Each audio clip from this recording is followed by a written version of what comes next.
All right, Adam, it is Friday. I'm with Tokyo Brandon. I'm with Bryan Leonard. It is time for Total Bases, the final show of the week.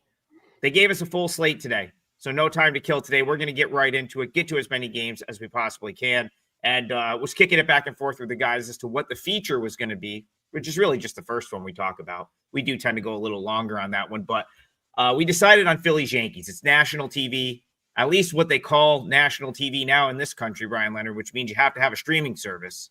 But the whole country will get Phillies Yankees on Apple TV. So we'll start with you, Phillies Yanks. How are you seeing this one? We got Walker going against Warren. The Yanks at home, roughly about a 155 favorite. Total of 10 to the over. It opened 9.5 over 20. And there has been some 10s. I'm even seeing some 10.5s under 20. But the over to me looks like the way I would look at this one. Walker on the season comes in with a 3.75 ERA, expected ERA 3.90. He's got 10 starts on the season, 21 games overall. 3.75 ERA, 3.90 expected, 1.38 on the whip. His whip the last 3 years has been a real struggle. His walk rate this year, 9.2, last year, 9.7, the year before, 9.7. League average is 8.4. And also in the last 3 years, his strikeout rates have gone down. Last year, it dropped all the way down to 15.2. This year, it's at 19.4, slightly better, which gives him a 10.2 overall strikeout minus walk, which is not very good. He doesn't have good extension, only in the 12th percentile. Whiff rate, 10th percentile. Fastball velocity in the 20th percentile. Now, the good thing for Walker is he's really cut back on his four seam. He only throws it 10% of the time. That ranks 5th out of his 6 pitches that he does throw. Throws the cutter most often, but he's got anywhere from 6 to 30%. So he's a guy that when you remember him when he was young, and I remember him in the Seattle organization, he was a big thrower, big strikeout guy. As he's gotten older, he's learned how to pitch. In fact, the last 3 seasons, he's not even come close to reaching 1 strikeout per inning. So he's a totally different pitcher, but from his standpoint, he's having a pretty good year because I thought he was just about done coming into this season. Will Warren, 4.91 ERA, 4.06 expected. So he's due for a little bit of positive regression. 1.44 on his whip. Last year it was 1.9. He only threw 22 innings last year. He's at 99 right now, but his career strikeout to walk rate is 16.2, which is about league average, slightly a little bit better, but he still has problems with the walks, 10.7% this year. As I mentioned, 8.4 is league average. He throws 5 pitches. His four seam, he throws the most at 93.2. But as I mentioned yesterday, if you watch the show, league average from a right-hander is 94.9. Now, he does have good extension, 81st percentile, strike percentage, 79th percentile, but chase rate only in the 7th, exit velocity average in the 15th, walk rate 18th, hard hit 13th. So we got 2 guys here that I'm not a big believer in, and we've got 2 really good offenses. In fact, if you take a look at the WRC Plus in the last 14 days, we're looking at Philadelphia and Boston. Boston is 29th. They're not hitting well right now. 72, just ahead of the Detroit Tigers. And Philadelphia's been a little bit better, but not as good as they've been earlier this season. They're only at 95. In fact, that's something that is a bit of a concern here for the over, but I like the situation here. This is a good hitting ballpark, and the wind is blowing out at 10 miles an hour. And if you're familiar with Yankee Stadium, it's already, if you go to right field, short porch in right field. Now the wind's blowing out with 2 questionable pitchers. I expect these offenses to wake up a little bit tonight. I kind of like the over. Yeah, looking at this game, it seems like the Phillies would be like an auto pick here, but they're actually not. And if you look at the records of these teams, the Phillies have only won 2 more games than the Yankees have. I've never been a Taijuan Walker fan, really. but he's pitching a little bit better than Will Warren. I have Will Warren ranked 25 on a curve of 30. He's been really bad, but like Bryan said, I expect him to positively regress. What would be the opposite of regress? Aggress. I expect him to get better. Let's put it that way. And if you look at how he's performed against these Phillies, it's a small sample size of 19 at bats against, but his average is only 158 with a 449 OPS. Sample size is a little small though, so you can't really trust that too much, but it does indicate that he's good for at least one start. He's got good home stats. In 50 plus innings, he only has a 3 ERA at home. So I think he's managing the walks pretty well. At the beginning of the season, he was terrible at walking people. He was one of my chronic walkers, but he's not anymore. Yeah, with the bullpens, Philly's got a small advantage, but I give the Yankees the advantage at the plate. So I think the Yankees can take this one. I haven't bet it yet, but if I did, it would be with the Yankees. Yeah, I agree with that. I think I don't think this is one I will bet, but I'm with you, TB. If I was going to bet here, it would be the Yankees. Never been a big Taijuan Walker fan. Well, I guess going back to like Bryan references Mariners days and early in his career, he was someone that I had my eye on, but Taijuan Walker is on the Phillies has never been someone that, really checks the boxes for me. I actually think he's having the season he's having for his standards is very good. I didn't expect him to do this good. I think I'm even on record somewhere saying I didn't think he'd be in the rotation after, maybe like 6 weeks into the season. I'm surprised he's still getting run out there as a starter. I thought this would have been Mick Abel, but they've gone a different direction. I will speak to that though, and that's what makes Will Warren very difficult to handicap. These teams, like the second a guy shows a little bit of promise at AAA, these teams, whether it be out of necessity or just wanting to like maximize on their quote unquote investment, they're bringing these guys up to the big leagues. Now in the Yankees case, this was more a need-based move, right? Because you had Garrett Cole go down. Luis Gil was hurt. So this was a scenario where they needed Warren up there. They needed a fifth starter. He probably would have been better served with another year at AAA.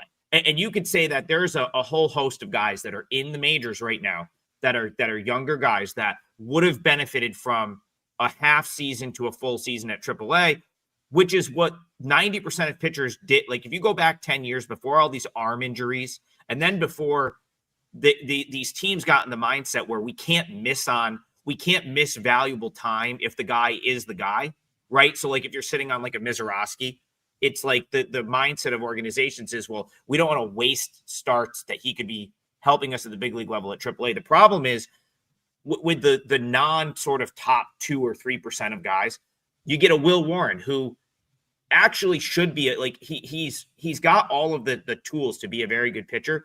But when you're really trying to refine it at the big league level, it's very difficult to do. So you look at a guy like Warren, he's got a really nice fastball. He's spots it well, but he hasn't really developed the sweeper, like his 5-pitch mix. Sorry, can't speak right now.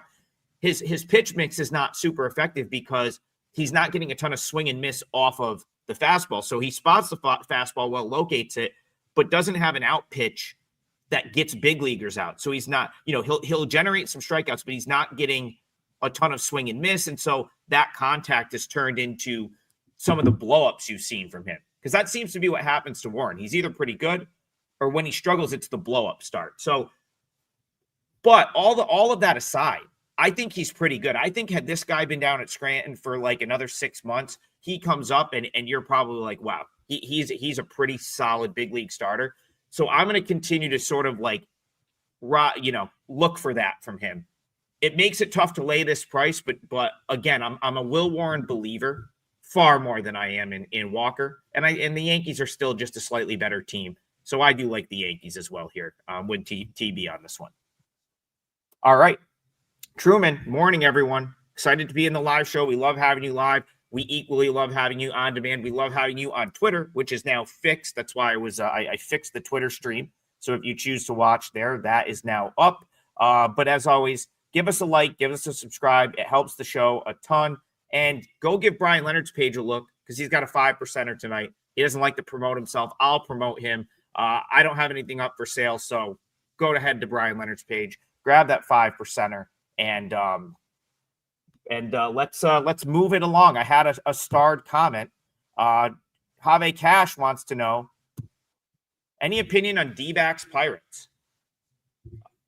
Diamondbacks are sellers, apparently. Josh Naylor moving last night. Although, Bryan Leonard, this is like one of those unique things where Arizona might be selling some pieces off, but they're not necessarily out of it. I mean, like it's weird. They're kind of a team that is somewhat in the mix, yet they're probably going to move their veterans.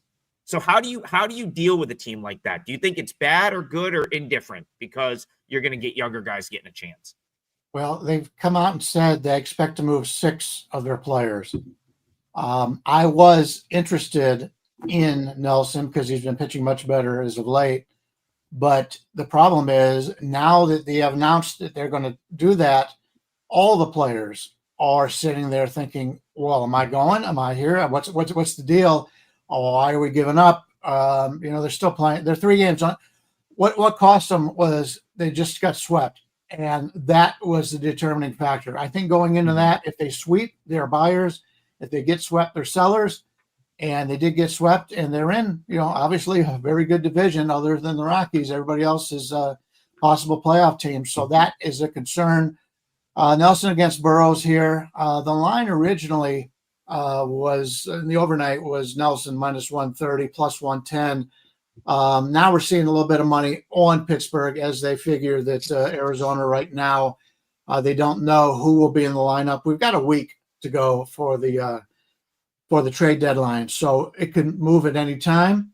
So we will see. They did say when Pava Smith gets back from injury, he will be their starting first baseman. They're not making any other trades in that regard. But Nelson against Burrows here, and we take a look at the StatCast numbers.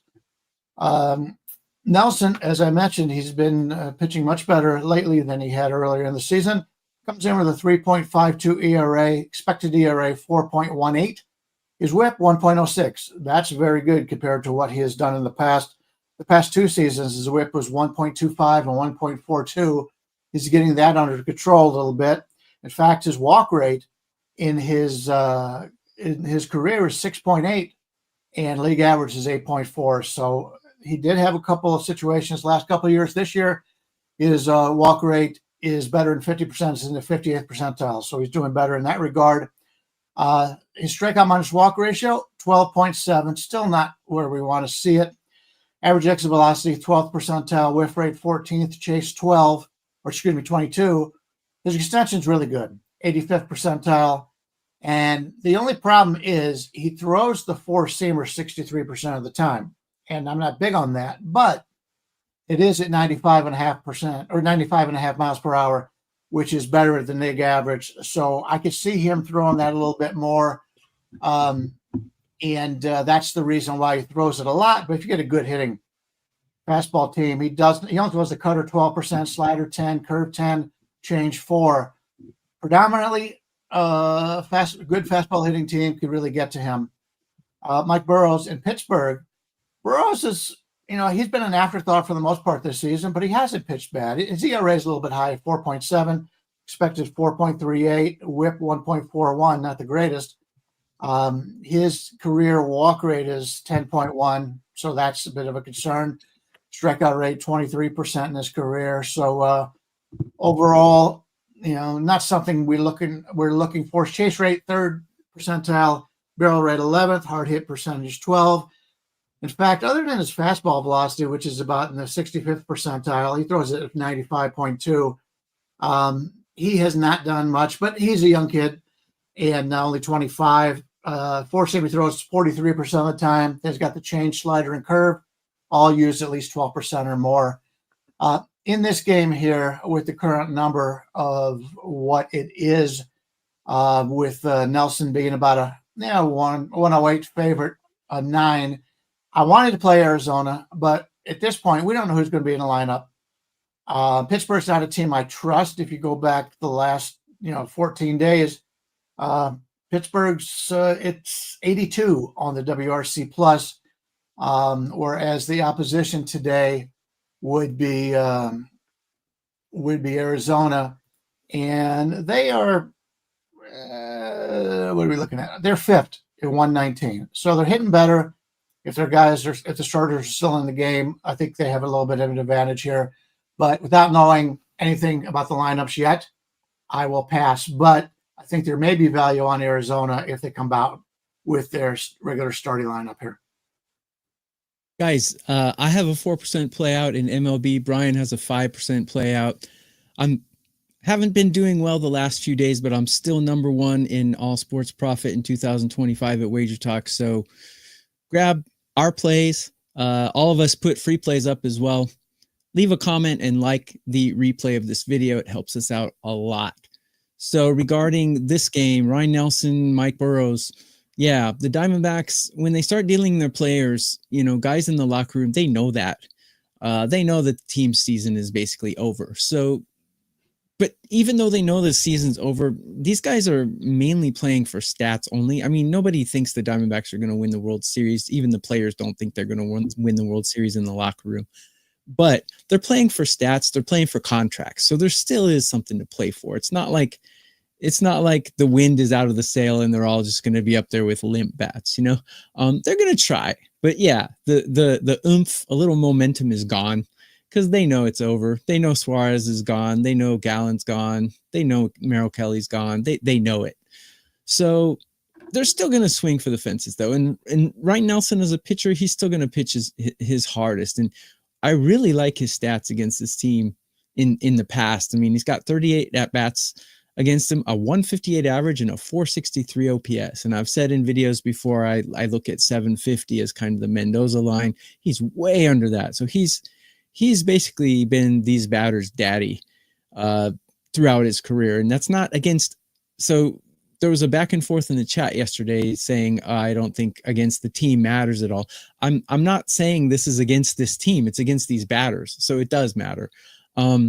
If he has like 5 at bats against, obviously that's a small sample size. It doesn't matter, but 38 bats against, and you're holding them under 200 average. That means something. Now, whether he's going to do that today or not, we don't know. So we're predicting the future. We're taking probabilities and projecting them into the future.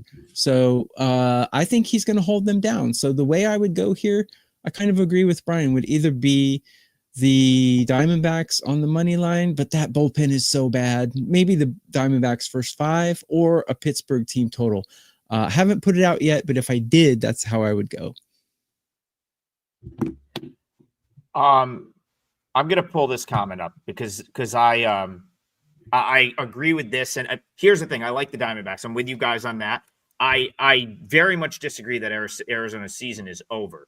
Now, where I will agree is the fact that if you're looking at the National League standings and you're like, okay, the Diamondbacks are in a wild card race. They're not going to win the division. And right now ahead of them are teams like Cubs, Brewers, right? Whoever doesn't win that division, Mets, Phillies, Padres, Giants, Reds. Like, I understand where you're like, yeah, that's going to be an uphill battle for this team. Now, the reason I disagree with the quote unquote season being over mentality is because it's really a case-by-case basis per organization. In this organization, you really do need to get some of the older guys out because there's somewhat of a player crunch in Arizona's organization. So you've got guys like Jordan Lawler, Tim Tawa, Del Castillo that have kind of been stuck at AAA because they just haven't had enough room on the big league roster. So I think Arizona's kind of looking at this as like, okay, we're at the point. I agree, Bryan, you made such a good point. That 3-game sweep sort of gave the front office the go-ahead to be like, let's move on from some of the veterans. Let's move on from Naylor. Let's move on from Suarez. We'll move Gallen. We'll move some of the contracts out. But I don't think that really sours the mood in the locker room. And that's kind of what, Robert's saying here, the opportunities, like the guys that are tight-knit, the guys that are boys in this franchise are the Pavin Smiths with like the McCarthys and the Lawlers and the guys that have sort of cycled through at Reno. Also, Kettle Marte, guys that have sort of come up, some of the other Carroll guys that have come up in the organization. So what I think you could see and I'm already seeing it with this price, you might see the market abandon the Diamondbacks, being like, their season's done. They're trading away Suarez. They're trading away Naylor. When in reality, you're all of a sudden going to get great betting opportunities with the Diamondbacks, because I'm not really sure that like taking those guys out of the lineup makes the team significantly worse. I don't think it's like a huge downgrade to some of those other guys that they have available. So in this spot, the Pirates, as Bryan said, Nelson can handle the Pirates, even if he is a fastball guy. The Pirates have one of the worst offenses in the league. I think you're going to see the young guys still very much with it for this Diamondbacks team. So I also like the D-backs here, and I'll be looking to play on them going forward. Go ahead, Bryan. Yeah, you got to take it each team as it goes. This is some veteran players on this team, but overall, there's a lot of young guys. Del Castillo is a great hitting catcher, but they've got, they're pretty deep on catchers. So now they've said he will probably DH all season long, and he's a damn good hitter. And they also got, as you talked about, the infielder they can bring back up. He didn't look well. He didn't look good earlier in his first time, but bringing him up is somebody they want to do. So they've got some good players in the minor leagues, and I live here in Vegas. I get to see this team play out here very often, and they've got a lot of talent down at AAA. So they're looking for the future. And if you remember, when they went to the World Series, they had a late run. So that's a situation they know that they weren't looking great at one point that season, and they were able to make it all the way into the playoffs and build on that. So, yeah, I think this is one of those teams that they're not going to give it up, as you pointed out, and they're a team that I think we will see value on. I don't want to I don't want to gloss over this comment, because a couple people in the chat are saying I feel like this was kind of what TB was alluding to as well. So like possibly in the short term, this could be a distraction. And I think Bryan brought that up as well. So, maybe you need to let the dust settle a little bit before you like really start kind of coming in and firing on the D-backs, because yeah, like as you said, trading, if guys like are not sure who's going next, it certainly could be a distraction. But is it enough of a distraction for them to not be able to beat the Pirates, a team that even without a couple of those guys, they're still superior to? So this is an interesting game. I may use D-backs for the parlay, but I'm gonna circle back on that. But that was a good discussion right there. All right, Markinson. He says, can we cover Padres Cards? Yeah, that was probably the most exciting game yesterday. The good back and forth right there. Cards end up holding on. I believe that was a 9-7 final. Bryan Leonard, I thought the Padres, I still feel like this team is probably going to turn a corner at some point. Maybe get active at the deadline, bring in someone else, who knows. But they just they just can't get to the sort of level that I thought this team was going to be coming into the season. So do you think they get to that point at any point? And then do you have any interest in playing them against the Cardinals tonight? Yeah, I've got concerns about their starting rotation. Yu Darvish again yesterday did not have it. It's going to take him a while to come back, but as Brandon talked about yesterday, he's up. He's been a great pitcher in his career, but he's up there in age now. Pivetta going against Mikolas here. Pivetta in San Diego, about a 124 favorite with a total of 8.5, slightly to the under. Pivetta and Mikolas. Pivetta's been on a nice run, and he's been a good pitcher for them. Probably the best free agent signing out of a pitcher this year. And he was one of those guys that signed late. Nobody wanted him. I couldn't understand that.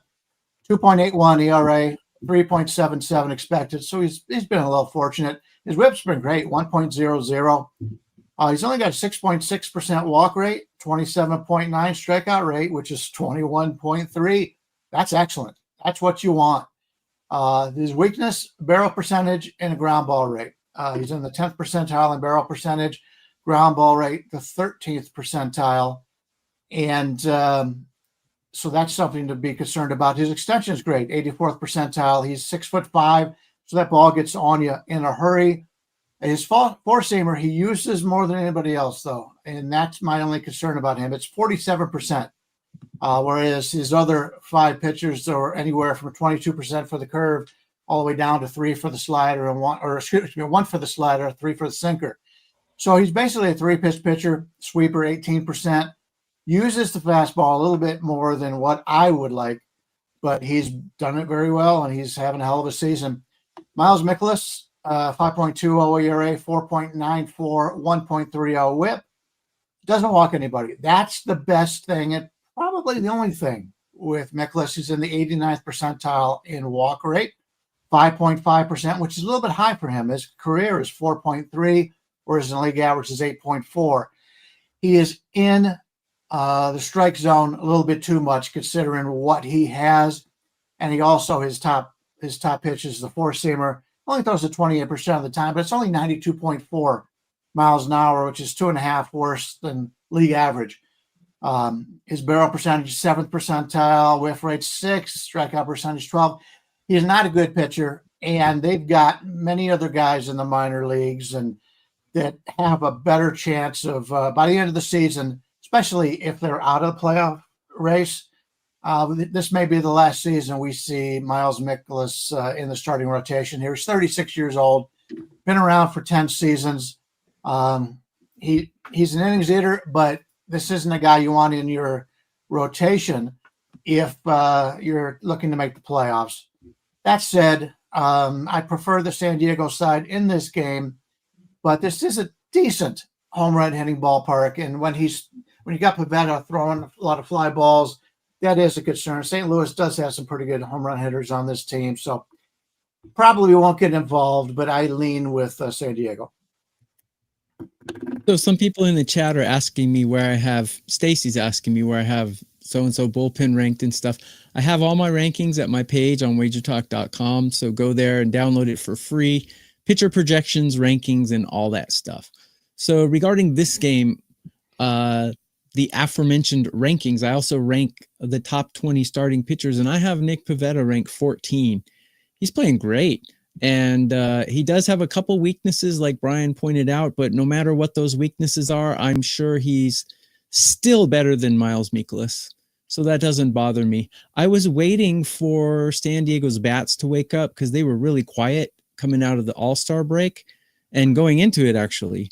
But they've woken up now, so I'm all ready to back the Padres here. Their bats was the only thing I was waiting for, and now that they're there, I have absolutely no problem backing them. The one thing that I'm a little trepidatious taking the Padres here about would be the fact that St. Louis's bullpen is performing really well, but after Mikolas barfs on the mound, it probably shouldn't be a factor.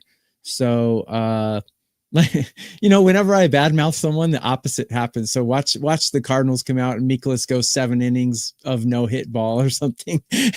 But I don't think that'll happen. I would have no problem if you back the Padres here because Mikolas is just so bad. I have him ranked 29 out of 30 on a curve. So after completely trashing the man, he's going to go 7 innings, 2 hits, no runs today. But I'd like the Padres here.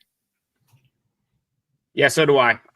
The Cardinals, I think I touched on it yesterday. I thought I haven't been at all impressed with them out of the break. I feel like this team has played. They've been one of the worst teams. If you just watch the games, like they have looked as bad, in my opinion, as any team since the All-Star break.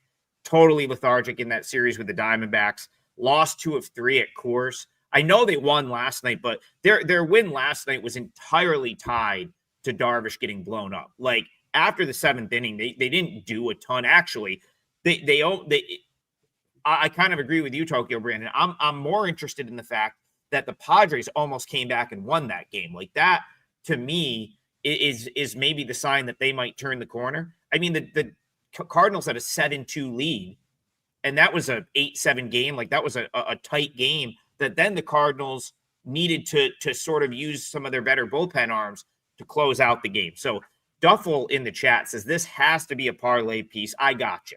I'll use it. Padres money line. I know they've lost 3 straight, but I still think this team has a bit of a run in them.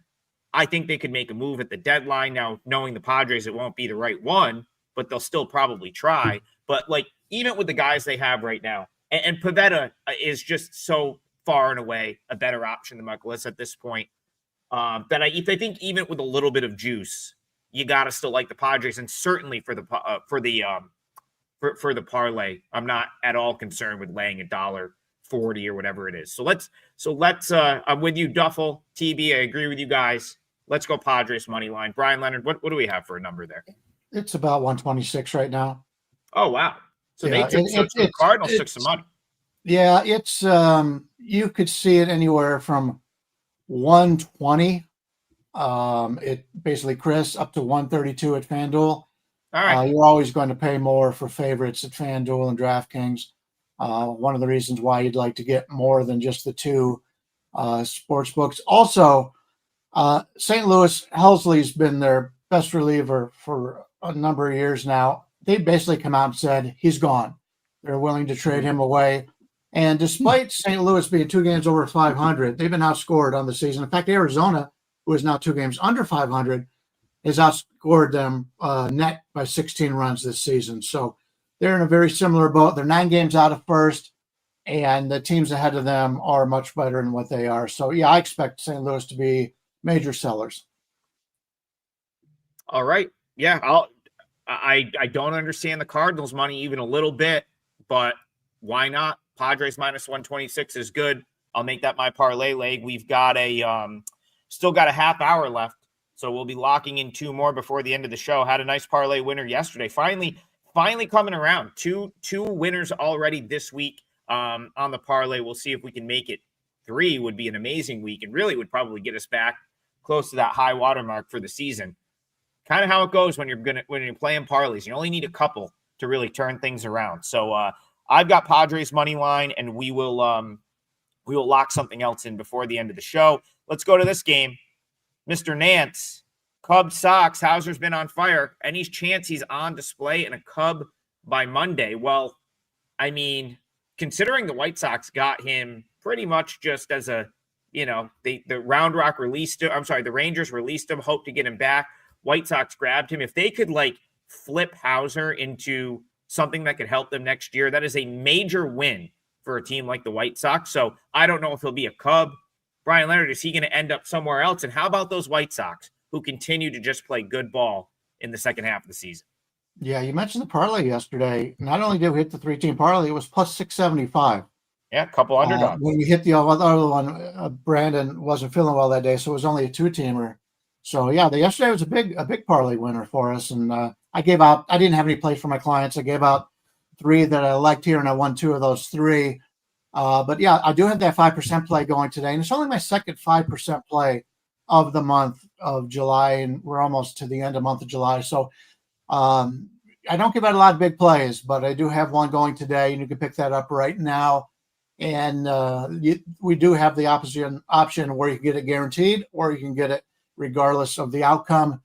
So that's up there on the site right now. So hopefully we can get some sales on that, and we can get you another really nice parlay today. The Cubs on the road to Chicago. And right now, the Cubs, Imanaga, lefty, going against Hauser, righty. The Cubs are about a 178 favorite, something like that. You can get down to 167, the Pinnacle up to 185 at BetMGM. So a little different to be able to shop here. A total of 8. Imanaga is a lefty, but if you take a look at what the Chicago White Sox have done the last 2 weeks against lefties, they've had 125 plate appearances.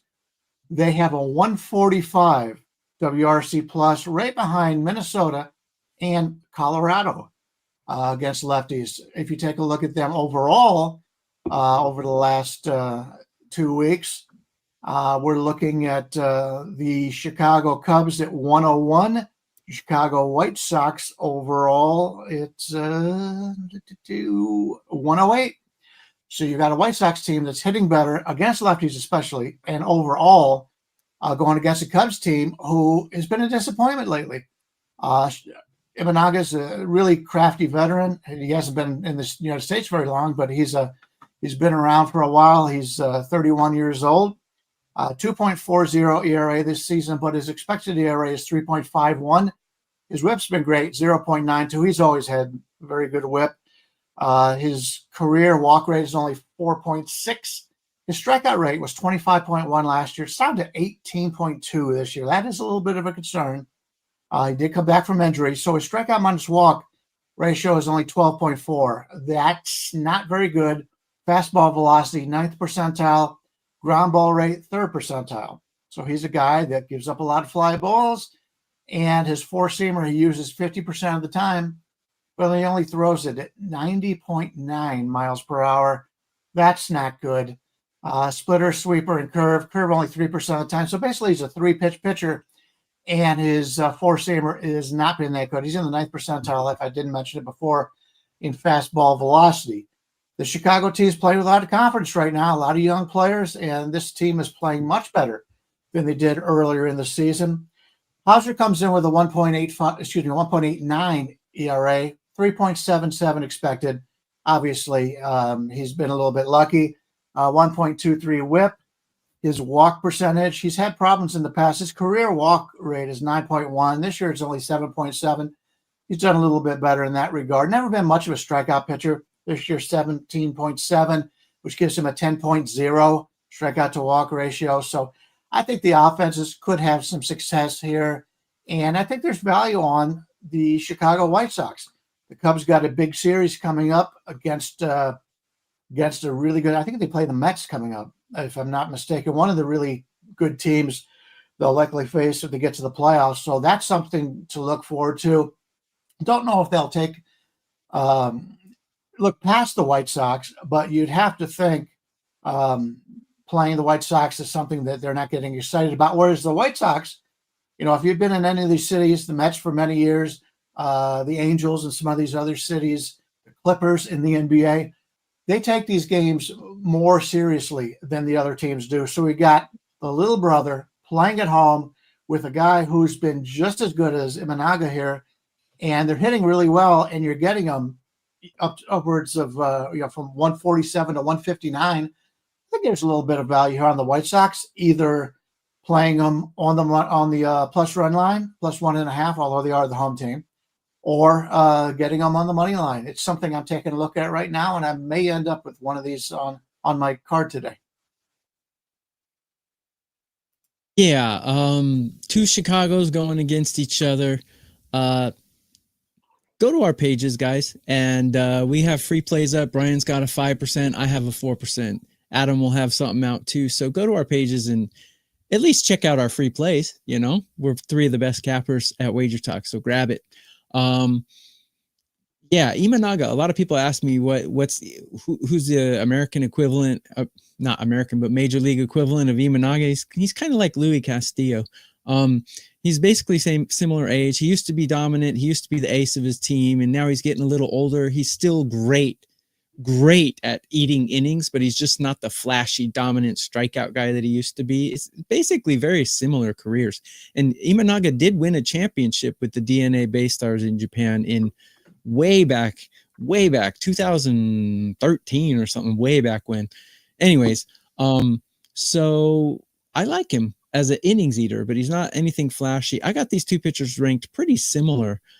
Hauser's been in the league for a long time. He's kind of a name that casual fans don't know, but he's been around for a while. He does not have the best stats career-wise against these batters that he's facing today, which worries me a little bit. Bullpen-wise, I give the Sox the advantage, surprisingly, and hitting-wise, I give the Sox the advantage as far as current form is concerned. I got them ranked 5 out of 30 teams. That's kind of surprising. You might want to take a screenshot of that, because you're not going to see the White Sox ranked higher than the Cubs in hitting very often. It'll probably change soon, but for now, that's where they're at. We could do the Adam Trigger special, White Sox plus 1.5 here. I wouldn't argue with it. Actually, the way their bullpen and their hitting is playing, Hauser's stats against the Cubs worry me a little bit, but no, I think that would be the way I'd go if I was going to do it. I don't have it out yet, but certainly am thinking about it. Jose Perez says White Sox will put up a fight tonight. Chad Picard says White Sox money line. Thank me later. We did a show at the 90 game mark. The White Sox were 30-60. I said they're going to probably be closer to a 500 team than a team that loses 2/3 of their games the rest of the way. Since that point, they're 7-6, Tokyo Brandon, in regards to you liking the +1.5, they have covered the +1.5 run line in every single game since the All-Star break. They've won 5 of their last 6, and the one loss was a 3-4 loss, a 4-3 loss to the Rays, in which point you could have got a good price on the +1.5. They've been an underdog in almost every one of those games. So the White Sox, I've got nothing more to say. I said it 2 weeks ago. They've been extremely profitable to this point if you bet them regularly, and there's no way I would go against them until the market shifts so much that there's suddenly value on the other side. That's not the case here, and I agree with Bryan. I do think that it's rare at this point that you're getting real juice at Rate Field. This might be if you're looking at White Sox home series the rest of the way, this might be the most juice you get in the ballpark the rest of the season. Cubs weekend series at home. I don't think it gets, quote unquote, bigger than this for the White Sox the rest of the season. So they'll probably wear those cool ass Bulls jerseys tonight. I think it's Friday at home. The new City Connects. I don't care. Tell me in the chat. Do they play better in those jerseys, chat? I think they do. I don't know. That might be a little anecdotal, but because they won like the first time they played in them.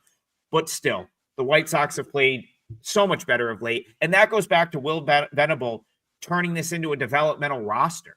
Just, he's managing this like a AAA team. Everyone's getting at bats. Everyone's getting innings. And I think the team has, it's a new group of guys. It's not the same group of White Sox that lost a trillion games over the last few years. It's new guys, different organizations. Vargas is from the Dodgers organization.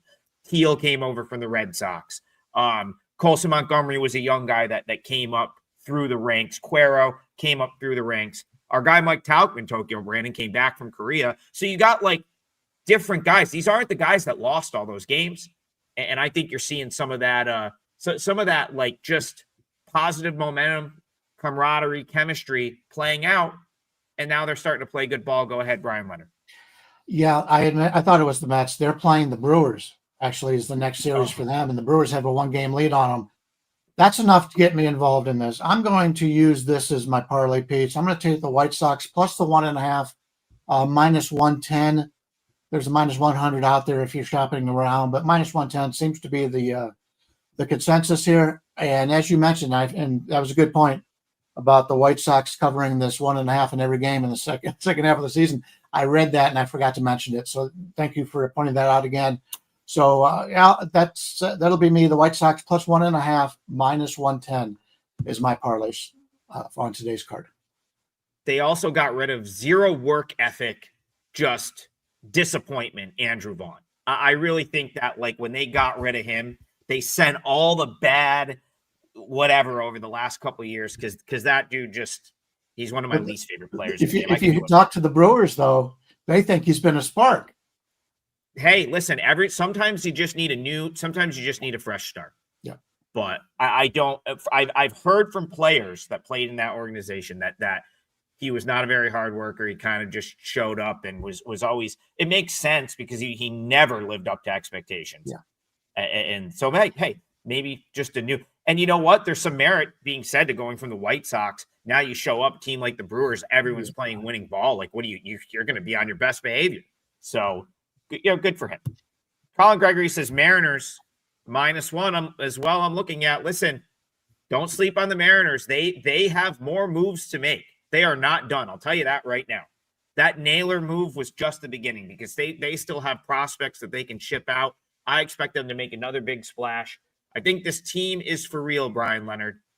Now, the question is, are you getting involved with them tonight? Second game of a 4-game set with the Angels. I think we've got Brian Wu and Jose Soriano. How are you seeing this one? Yeah, one of the people in the chat yesterday pointed out that the Angels had to do that cross-country trip without having the day off. They played in New York and then had to come all the way home. That was something that I'd missed. I don't know how much it means, but there is something to it. Wu against Soriano here. Wu's about a 120 favorite, and the total on this is 8.5. Two pitchers I really like. Brian Wu, 2.91 ERA, 3.17 expected, 0.94 whip. His career whip in 3 seasons is 1.00. He's just great at that. His walk rate this year, 4.6 after last year's 2.8, 5% in his career. So this year he's got a 19.7 strikeout minus walk rate, which is excellent. As I mentioned, his walk percentile 94th percentile, barrel percent 35%, ground ball rate 41st percent. A couple of concerns because the Angels this is a pretty good hitter's ballpark, especially for home runs here. And the Angels have a lot of guys who are home run hitters, which is why Jose Soriano is so good in this ballpark. He's got 3.83 ERA, 3.93 expected, 1.43 whip. That's about 0.1 higher than his career. 11.1% of the walk rate, 20.0 strikeout rate. So he's not one of those guys that's going to dazzle you with his strikeout percentage. He's only at 8.9% strikeout minus walk. What he does dazzle you in, he's in the 100th percentile of ground ball rate, 90th percentile of fastball velocity. So while his four-seamer is excellent at 97.7%, he only throws it 8% of the time because his sinker is so dominating, and he throws that at 97.1 miles an hour. The league average is only 94, so he's over 3 miles an hour faster on the sinker, uses it 51% of the time. He's also got a curve. He's a guy that keeps you off balance.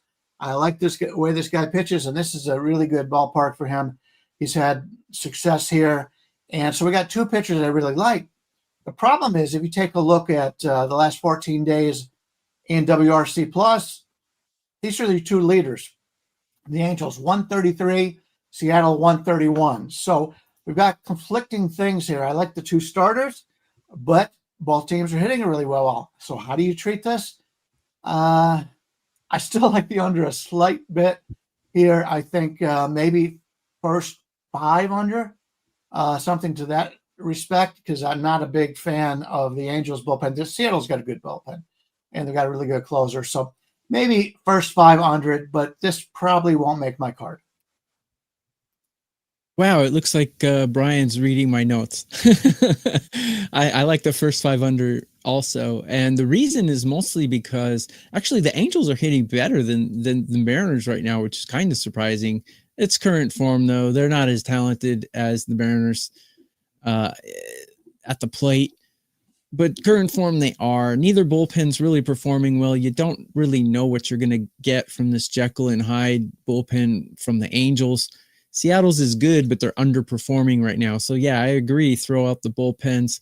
Starting pitchers, they both have great numbers against the other team. Not the other team, the other batters, shall I say, or else we're going to keep getting comments about it doesn't matter how they pitch against the other team. So against the other batters, they both have great stats, like really good stats, under 200 averages against the other team. The one stat that concerns me here that gives me a little red flag is Soriano. He's weird. He's terrible at home and he's great on the road. So it's kind of opposite of every other pitcher in MLB. So that raises a little bit of a flag for me, but I think the way he performs against these batters career-wise trumps that. So I would agree with Brian. The first 5 under would be the way I would go here. And actually in my notes, I have that. I haven't put it out yet, but I think I will. So that's the way I would go here. AOD says, I love this F King show. We know what he's talking about right there. So shout out to you. Appreciate that. Appreciate the feedback, all feedback, regardless. And someone else said, you guys agreeing too much today. Listen, we don't come on the show trying to disagree with each other. The thing is, like, we all have our own opinions, but we're really confident in our opinion. So if we disagree, we're going to disagree. But if we agree, like that actually makes me feel good because I have two guys who I respect their opinions. And if it's coming up the same as me, we never talk before the show. Like there's no pre-show coffee, let's talk about the show. Nothing is prepared. We just go, everyone's just going off the dome. I have no idea what these two are going to talk about. So when they come up and we arrive at the same thing, since we're all getting there somewhat different ways, to me, I actually see that as a good thing because I know none of us really arrive at the same endpoint with the exact same way. So I have no problem when it's a little bit consensus on this show. If I was on like an NFL show, I'd be running for the hills. Like, you know what I mean? But like, go ahead, Brian. What were you Yeah, I gonna say? just wanted to point out, if anybody doesn't know, I've been part of the Tuesday group in Vegas. There's a lot of sharp minds in there, and that's why we had it, because we would have somebody in like Big Al McMorty, who is strictly a trends guy, and we'd have Scott Spreitzer, which is a player personnel guy, and we've had other guys like that too. Joe Fortenbaugh, who's on ESPN now, he always would come to the meeting. So we had a lot of guys attacking it from different angles. And if everybody agreed, even though they attacked it differently, those were really good bets over the years in football. Absolutely. And so yeah, I'm waiting with a bated breath to see what Tokyo Brandon puts in the parlay. Go ahead. I was just gonna mention that. Can we do my parlay piece game? Brian, I'll tell you what it is so you can start off while I do the input here. Yeah, and we'll go. What game do you want, TB? Marlins Brewers. Okay, so all I was going to do with the Mariners, we'll just wrap that one up. I was just going to point out that you not only did you point out Mariners bullpen numbers, they used a couple of their better guys yesterday. So I think that supports your sort of assessment of the Mariners bullpen maybe not being in its best form today. That's all I got there, though. I really don't have a pick on that one. So do you want to kick us off with Marlins Brewers? Then we'll go to Bryan, then to me? Sure. Yeah, right. I can do that. Yeah. So we got Cal Quantrill going against Freddie. Freddie got fingered. Funniest movie. Man, Tom Green is so funny. But anyways, you get sick of him after about 15 minutes, but he's hilarious for the first 15 minutes. But anyways, funny movie. But anyway, you got Freddie Peralta going against Cal Quantrill. Cal Quantrill is just an awful pitcher. I mean, he's just terrible. And ever since I bad talked the Brewers, they went on this huge streak. Now I'm gonna sweet talk and watch them go on a losing streak here. But man, the Brewers are hot. They're hitting number 5 in MLB. Their bullpen's ranked 7 in MLB, and Freddie Peralta on a curve of 30 is ranked 10. Where I got Miami. Miami's one saving grace was their two saving graces were the fact that their bullpen was performing really well, and they were smacking the ball really well with some of their young guns in that lineup. But those two factors have really faded since the All-Star break. I got their bullpen ranked 13 now, which is still above 15, but it's not very good compared to 7, which is where the Brewers are at. And the batting has really cooled off. Going into the All-Star break, they were hot. I had them in current form ranked up to, I think I had them up to about 4. Now they've dropped to about 17 now. So they're getting cold. Cal Quantrill is just a hot mess on the mound. So as I say this, he's going to throw 7 inning, 1 hit, 0 earned run ball. No, but I think the Brewers on the money line is the way to go here. And that's going to be my parlay piece. It's probably like minus 190 or something by now. I think when I saw it was minus 180. But yeah, that'll be my parlay piece for the aforementioned reasons. Yeah, I never saw the 180. I do see it right now at 215. Oh, geez, it was 190 when I saw it. Okay. 225 on the overnight, and anywhere from 200 to 220 right now. But if you guys want to bet it single, do a -1 and get it for like minus 170. You can do that. I mean, and that's just a Brewers money line, TB. Yeah, money line is minus 220. Yeah, that's my leg. We got Tom Green. If you guys, in the comments, a lot of Tom Green comments. Watch the little YouTube video where he goes to Japan. It's so funny. He puts like a female erotic toy on a revolving sushi belt. It's just so funny. It's just crazy stuff. Anyways, go ahead. Tom Green is just crazy, man. We're going to talk about this game ourselves. Go to Brewers Marlins, and then I'll finish it out. Yeah. Quantrill, 5.24 ERA, 5.10 expected, 1.37 WHIP. He doesn't walk a lot of batters, which is good because he pitches in Colorado, and that's the worst thing you want to do. He's better than what his numbers show because he does pitch in Colorado. He when he was with Cleveland back in the day, he was decent. He's sort of like a Michael Mikolas kind of pitcher, but I think he's a little bit better. His numbers are worse because he plays in Colorado. But his walk rate is basically the only thing he's good at. The rest of his numbers, he struggles in that. Milwaukee going with Freddie Peralta, the ace, and he's aced all year long. He's been very good.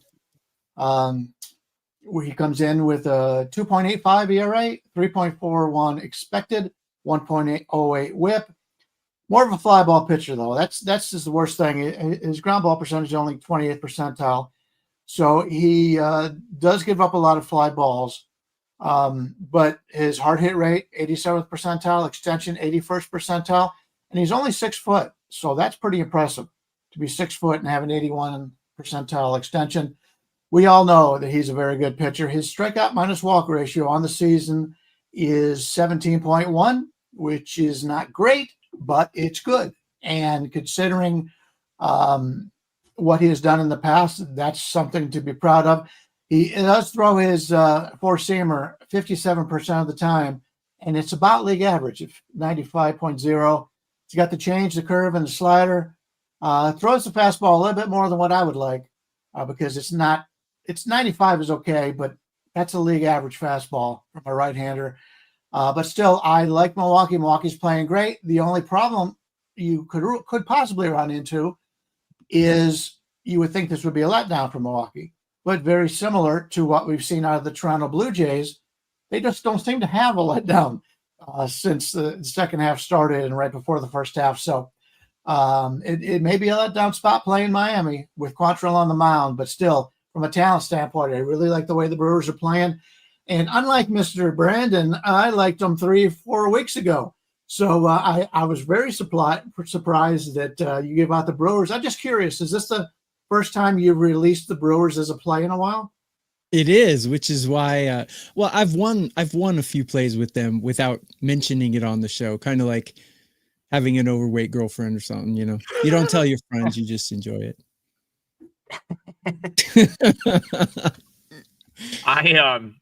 I had a couple comments off of comments in the chat, and I don't have a ton about this game. I'll say that I see all the Tom Green comments. I never found him as like funny as some other stuff, but like you have to acknowledge like 2001, 2002, that guy was as over as any, like he was just massive. I never got the appeal personally, but like he was just like funny, it for like a couple years. Yeah. It's just funny TV to go back and watch it now. And you're just like, it's really dumb. At least, you know what I mean? Like when you watch some of it now, but if you put yourself back into like 2000, 2001, yeah, it was that type of stuff just hit back then. The other thing, Hulk Hogan passing away, we got to acknowledge that. RIP to the Hulkster. I was a huge wrestling fan as a kid, and that was sad to see yesterday. As far as this game is concerned, I'm not going to really add much. I'm with Bryan. I do think the Brewers have a letdown maybe at some point in this series, but I don't know if I really want Cal Quantrill. So I thought about Marlins plus 1.5 for a very brief minute, but I think I'm over that. I'll wait for my spot on the Marlins later in the weekend maybe, and see if I can find Adam. Can I mention something before you sum up the parlay? I'm going to be on tomorrow, Saturday at noon Eastern, just to do my capping, and everyone can follow along. Bryan has a 5% play. I have a 4% play. Adam, all of Adam's plays are either 4 or 5% from what I've seen. So we're all going to have plays up. Yeah. Yep. I play threes in AAA, but yeah, for the most part, 4%er. We're all going to have plays out today. There's a huge slate, and it's a very likable slate. Also, we all put up free plays as well. So go to our page. Just take 5 seconds to go to our page and check what we got for free. Put a 1%, 2% play on our free plays, guys. You will win some money in the long term. Yeah, and I'll point out someone in the chat, like I was never like a Hulk Hogan fan. I was always more like I was the next generation. So I'm more or less just acknowledging what he did for pro wrestling. I missed the Hogan like years for the most part. I was the next generation where I was wearing the Austin 316 skull shirt to school. Like that was my generation of wrestling. So I missed the 80s and like the early 90s, but I mean, you can't have pro wrestling without Hulk Hogan. So you had to bring it up there. All right, we're at, you know what? We'll call it right here. It's 10 a.m. We got a lot in on this show. One more time, like and subscribe. Head on over to the replay. Drop us a comment. We appreciate the feedback. Like Bryan Leonard made a great point earlier. that no one acknowledged the fact that the Angels were making a cross-country trip. Someone jumped in the chat. That was a great point. Now, regardless if the three of us put that into our handicapping much, I think it's something I've sort of phased out because I think TB has kind of said this, these guys travel in first class style. They're used to it. Sometimes they like being away from home a little bit more. So I personally don't put a huge stock into it, but it's definitely something we should mention. That's why we love having you guys in the chat, in the comments, firing stuff off like that, because it's not possible for one person to catch everything. And so we appreciate hearing from you guys like that. Bryan Leonard's got a 5%er tonight. Check that out. TB's been hot. I saw him win with KT Wiz this morning. So go check out his page. I'll have some plays up as well. Back-to-back days, I just went one play. I hit them both. Only played a minor league game yesterday. That one, I'll definitely be back in action in Major League Baseball tonight. And one more time for good measure, the three-teamer. Can we do it back-to-back days? This would be a big end to the week because we've already hit 2 parlays this week. So this would really get us back into business with the parlay. We are going Tokyo Brandon, Brewers money line. I'm going to go Padres money line. And Bryan Leonard is going White Sox plus 1.5. That's plus 399 odds. So basically 4-1. And let's see if we can finish the week with a bang. You guys got anything else to add, or you want to get out of here? Nothing for me. Let's win. Go to the replay, leave a like and a comment. It goes a long way to helping us. You don't realize how much. So take the 5 seconds if you enjoyed this show. Give us 5 seconds, please. Check out Tokyo Brandon tomorrow on the Wager Talk YouTube channel. Noon Eastern is what time you go? Yeah, noon Eastern. Noon Eastern, and we will see you guys Monday, 9 a.m. Eastern. Have a great weekend, everyone.